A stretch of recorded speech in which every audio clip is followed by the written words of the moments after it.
Assalamualaikum warahmatullahi wabarakatuh. Selamat pagi pemirsa PKTV serta anak-anakku siswa-siswi SMP Sebontang. Bagaimana kabarnya pagi hari ini? Semoga kalian semua dalam keadaan sehat walafiat. Pada kesempatan kali ini perkenalkan, nama Bapak adalah Muhammad Rino Effendi dari SMP Vidatra. Pada kesempatan kali ini Bapak akan menyampaikan materi IPA kelas 9 dengan tema listrik dinamis. Nah, adik-adik, sebelum kita mulai, alangkah baiknya kita berdoa terlebih dahulu. Berdoa dimulai.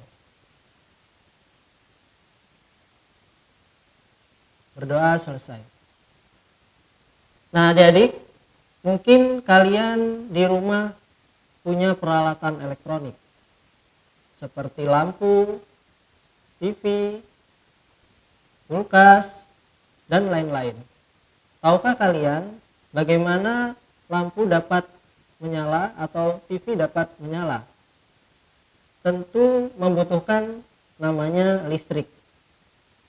Nah, apa listrik itu? Ya, pada kesempatan kali ini kita nanti akan membahas tentang bagaimana listrik itu bekerja dan apa sih listrik itu. Untuk kompetensi dasar yang harus kalian capai, yaitu menerapkan konsep rangkaian listrik, energi dan daya listrik dalam kehidupan sehari-hari, termasuk sumber energi listrik alternatif, serta berbagai upaya penghematan energi listrik. Tujuan pembelajaran yang diharapkan pada kesempatan kali ini yaitu memahami konsep arus listrik, membedakan arus konvensional dan arus elektron, mengenal jenis-jenis bahan penghantar listrik, dan menjelaskan konsep hukum Ohm. Nah, adik-adik, coba perhatikan gambar yang ada di layar. Di situ terlihat pada malam hari tampak terlihat terang. Banyak lampu-lampu yang menyala. Lampu-lampu dapat menyala itu karena adanya listrik. Tanpa adanya listrik, tentu kita akan gelap gulita ya pada malam hari. Nah, bagaimana sih listrik itu dia bisa menyalakan lampu? Perhatikan rangkaian berikut ini. Sebuah lampu yang dihubungkan dengan sebuah baterai dan sebuah saklar, ketika dalam kondisi terbuka, lampu tidak akan menyala. Kenapa kok bisa seperti itu, adik-adik? Karena ketika rangkaian terbuka, muatan listrik tidak dapat mengalir. Sehingga supaya muatan listrik dapat mengalir, maka rangkaian harus dalam keadaan tertutup. Nah, sekarang coba kita nyalakan saklarnya ya. Apa yang terjadi? Ya, ternyata lampu yang awalnya padam kemudian menyala. Kenapa? Karena adanya aliran muatan listrik. Aliran muatan listrik itu apa sih? Ya, aliran muatan listrik itu adalah aliran muatan positif. Mengalir dari kutub positif baterai menuju ke kutub negatif. Nah, apakah betul arus listrik itu adalah aliran muatan positif? Seandainya Bapak memiliki dua bola, bola biru dan merah. Bola biru dikatakan memiliki potensial tinggi apabila memiliki lebih banyak proton atau muatan positif. Sedangkan bola merah dikatakan memiliki potensial rendah apabila bola tersebut lebih banyak muatan negatif atau lebih banyak elektron. Nah, ketika kedua bola ini dihubungkan dengan penghantar atau bahan konduktor, maka yang terjadi adalah adanya aliran muatan. Nah, kita lihat di sini ternyata yang mengalir adalah elektronnya atau muatan negatifnya menuju ke muatan positif. Nah, aliran ini akan berhenti hingga kedua potensial pada kedua benda bernilai sama, sehingga arus listrik itu sebenarnya itu adalah aliran elektron. Namun ketika terjadi aliran elektron, terjadi pula aliran muatan positif yang arahnya berlawanan dari potensial tinggi menuju potensial rendah. Sehingga arus listrik dikatakan juga sebagai arus konvensional, yaitu aliran muatan positif yang mengalir dari potensial tinggi atau positif menuju ke potensial rendah atau kutub negatif. Nah, arah arus listrik berlawanan dengan aliran elektron. Bila kita ibaratkan, ya, lambang besaran arus listrik adalah I, sedangkan satuan arus listrik adalah ampere atau disingkat A. Bila kita ibaratkan arus listrik itu adalah aliran air, kita bisa melihat di sini kalau air itu dia mengalir dari tempat tinggi menuju ke tempat rendah. Sama halnya dengan arus listrik. Arus juga mengalir dari potensial tinggi menuju ke potensial rendah. Seandainya tidak memiliki beda potensial atau potensialnya sama, maka tidak akan ada aliran listrik. Sehingga bisa kita tulis persamaan untuk watt arus, ya, I sama dengan Q per T.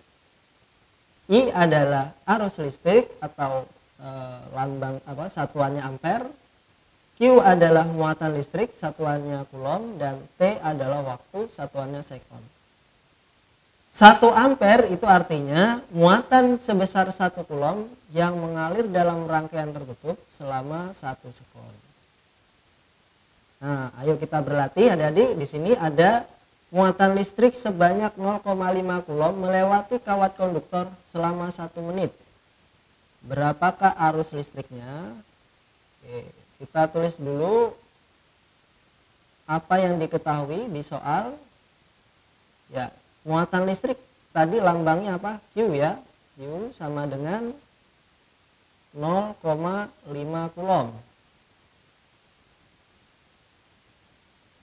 Kemudian melewati kawat konduktor selama 1 menit. Nah, ini adalah waktu, ya, adik. Waktu lambangnya T 1 menit. Ingat, untuk waktu satuannya apa tadi?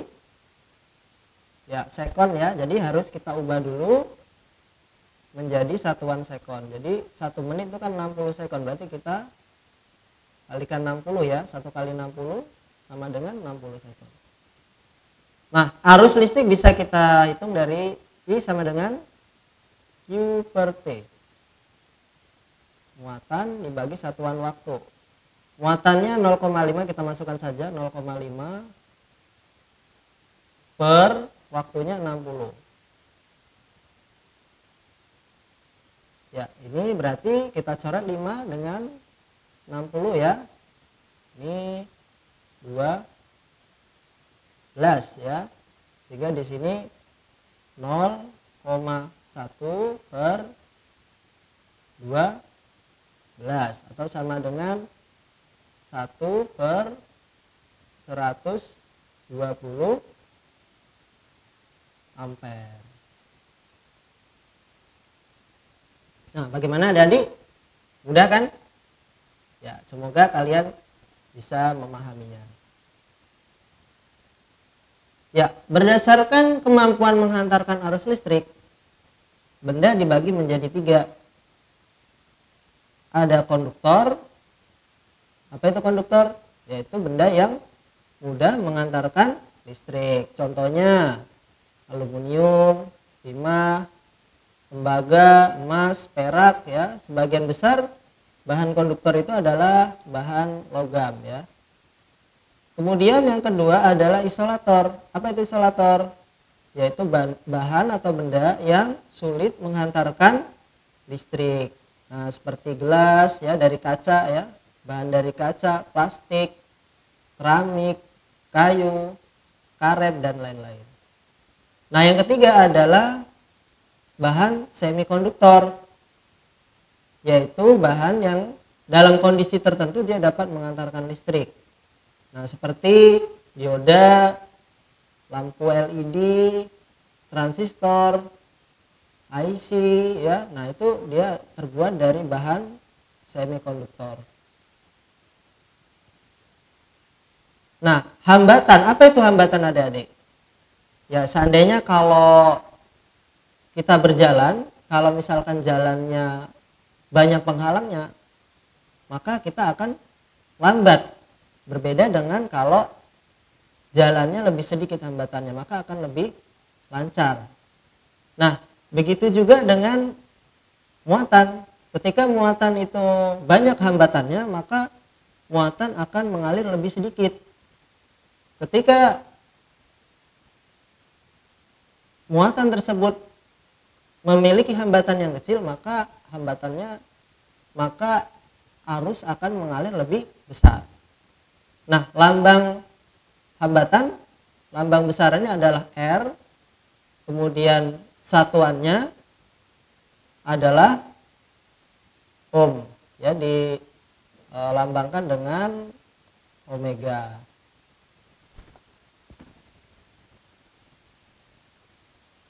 Muatan listrik dapat mengalir ketika ada kawat penghantar. Nah, terkadang kawat penghantar dia memiliki hambatan adik-adik ya, sehingga dia mengurangi besarnya kuat arus. Nah, faktor apa saja sih yang mempengaruhi besarnya hambatan?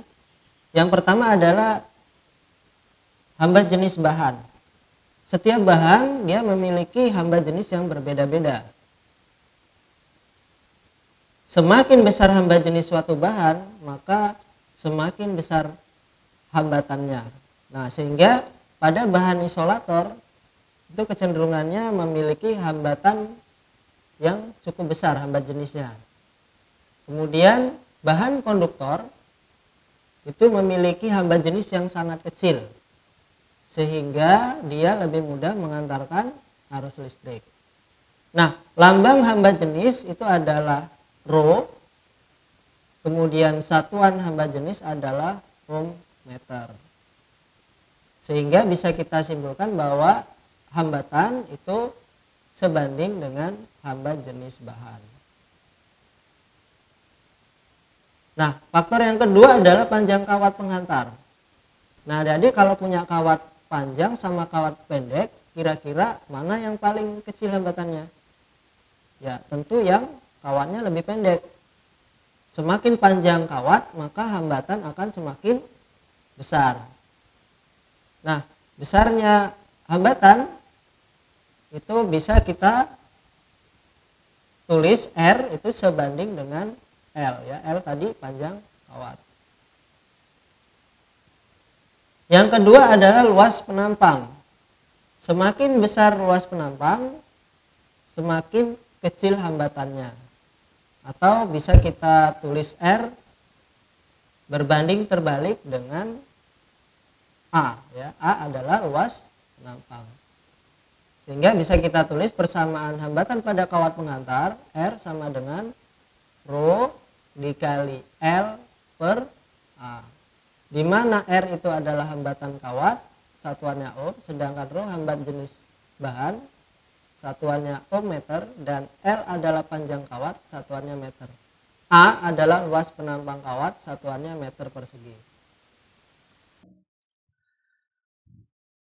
Nah, sekarang coba kita berlatih. Kawat penghantar yang panjangnya 800 meter mempunyai luas penampang 4 mm persegi. Jika hambat jenis kawat 1,7 kali 10 pangkat negatif 8 ohm meter, maka hambatan kawat adalah, ya anak-anak kita coba definisikan dulu besaran apa saja yang diketahui di soal ya. Yang pertama adalah panjang kawat. Panjang kawat itu lambangnya L ya. Panjangnya 800 meter. Jangan lupa satuannya anak-anak ya. Karena ini sudah meter berarti tidak perlu diubah lagi. Kemudian luas penampang. Nah tadi luas penampang apa? Ya A ya. A sama dengan 4 mm persegi. Nah, tadi untuk satuan luas penampang adalah meter persegi ya. Jadi harus kita ubah dulu. 4 mm persegi itu sama dengan 4 kali 10 pangkat negatif 6 meter persegi. Ya, jadi atau sama dengan 4/1 juta anak-anak ya. Kalau kita ubah dalam bilangan notasi ilmiah itu setara dengan 4 kali 10 pangkat negatif 6. Ini supaya mempermudah dalam perhitungan ya kalau kita ubah ke dalam notasi ilmiah. Kemudian hambat jenis. Nah, ini hambat jenis ya, anak-anak ya. Hambat jenis itu adalah lambangnya apa tadi? Ya, rho ya. Rho sama dengan 1,7 kali 10 pangkat negatif 8 ohm meter ya. Maka hambatan kawat berarti yang ditanya apa? Nah, yang ditanya adalah R. R-nya berapa ini? Nah, R-nya berapa? Oke, sekarang kita selesaikan dari persamaan kawat pengantar tadi ya. Hambatan pada kawat pengantar tadi R sama dengan rho hambat jenis kawat dikali L panjang kawat ya per A atau luas penampang. Nah, sekarang coba kita masukkan hambat jenisnya atau rho-nya tadi 1,7 ya. 1,7 kali 10 pangkat negatif 8 dikali dengan panjang kawatnya, L-nya. Panjangnya tadi berapa? 800. Berarti kita tulis 800. Dibagi dengan A. A-nya adalah luas penampang. Luas penampangnya tadi 4 kali 10 pangkat negatif 6 meter persegi ya. Nah, ini mana yang kita lakukan operasi yang paling mudah anak-anak ya. Nah, ini adalah ini ya 800 bisa kita bagi ya dengan 4 ya. 8 bagi 4 2. Nah, kemudian 200 kali 1,7 berapa anak-anak? Ya, 340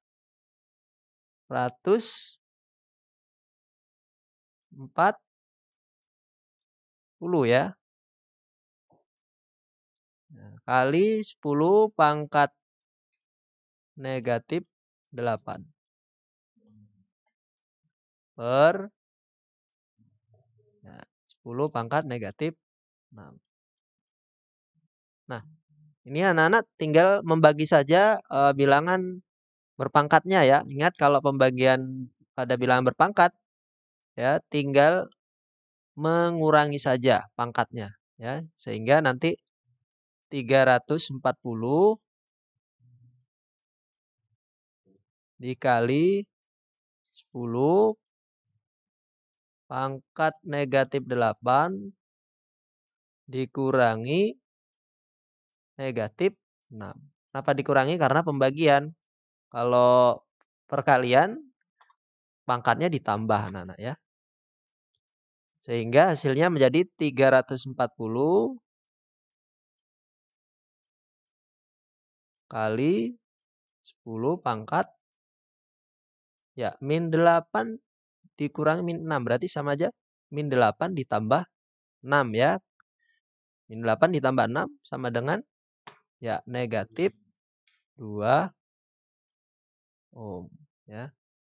Nah, ini sama dengan kalau kita jadikan bilangan desimal anak-anak ya menjadi 3,4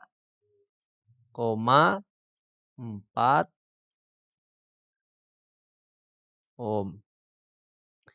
Nah, ini tadi anak-anak ya bagaimana cara menyelesaikan soal yang berkaitan dengan hambatan pada kawat pengantar. Baik, sekarang kita lanjutkan ke hukum Ohm. Ya, hukum Ohm itu adalah hukum berkaitan dengan arus, tegangan dengan hambatan. Nah, orang yang pertama kali meneliti tentang gejala ini adalah George Simon Ohm. Hukum Ohm menyatakan bahwa kuat arus yang mengalir dalam suatu pengantar sebanding dengan beda potensial antar ujung pengantar dan berbanding terbalik dengan hambatan. Asal suhu pengantar tetap.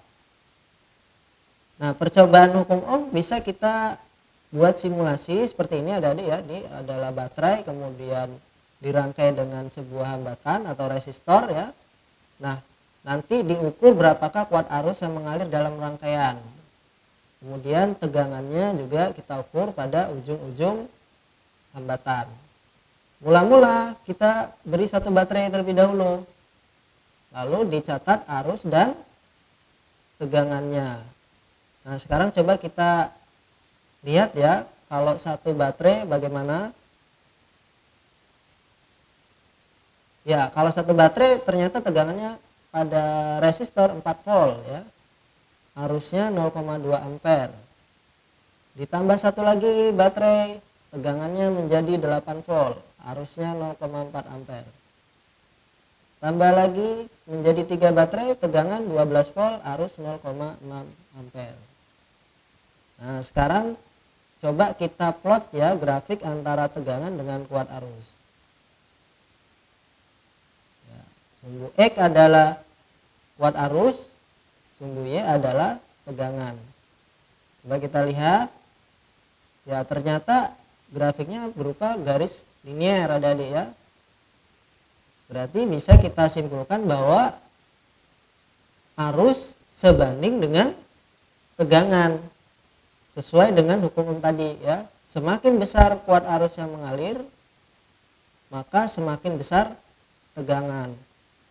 Atau semakin besar tegangan, maka kuat arus akan semakin besar.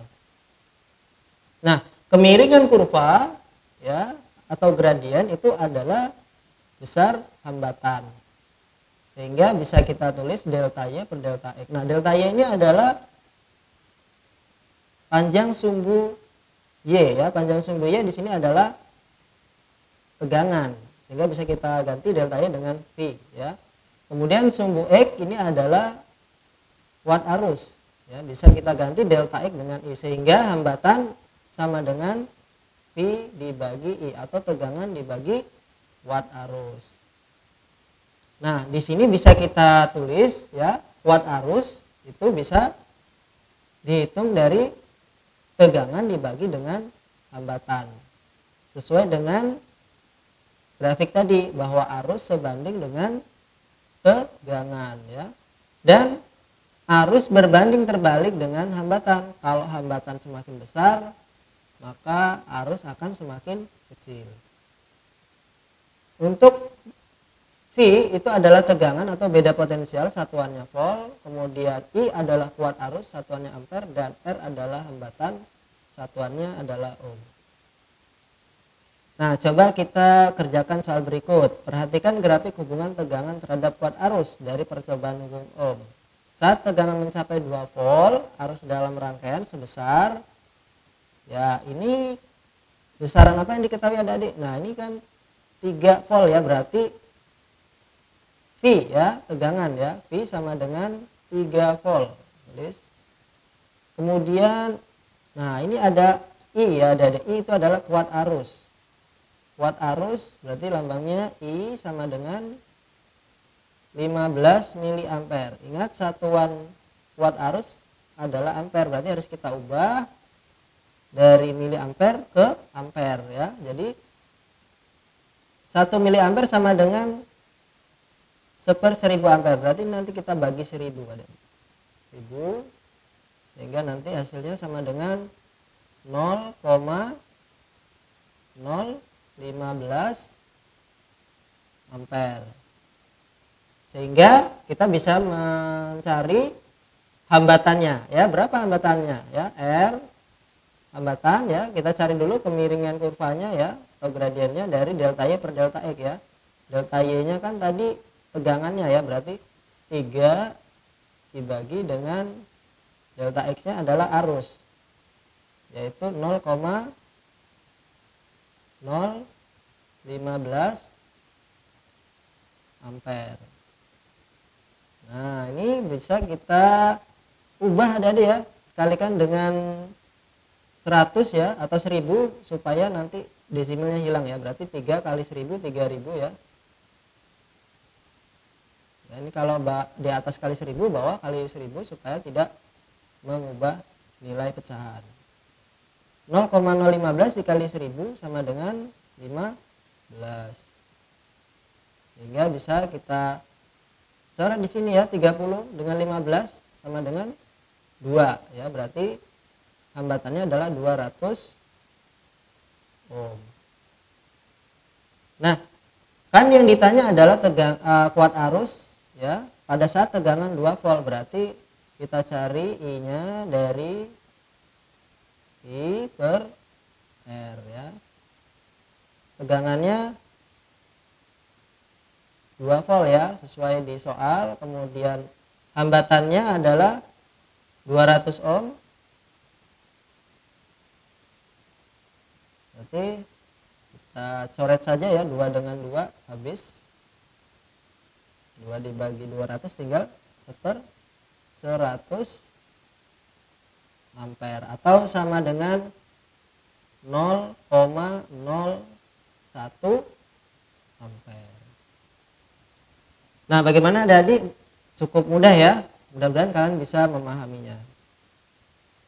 Baik, kesimpulan dari pembelajaran pada kali ini yang pertama adalah arus listrik adalah aliran muatan positif yang mengalir dari potensial tinggi menuju ke potensial rendah.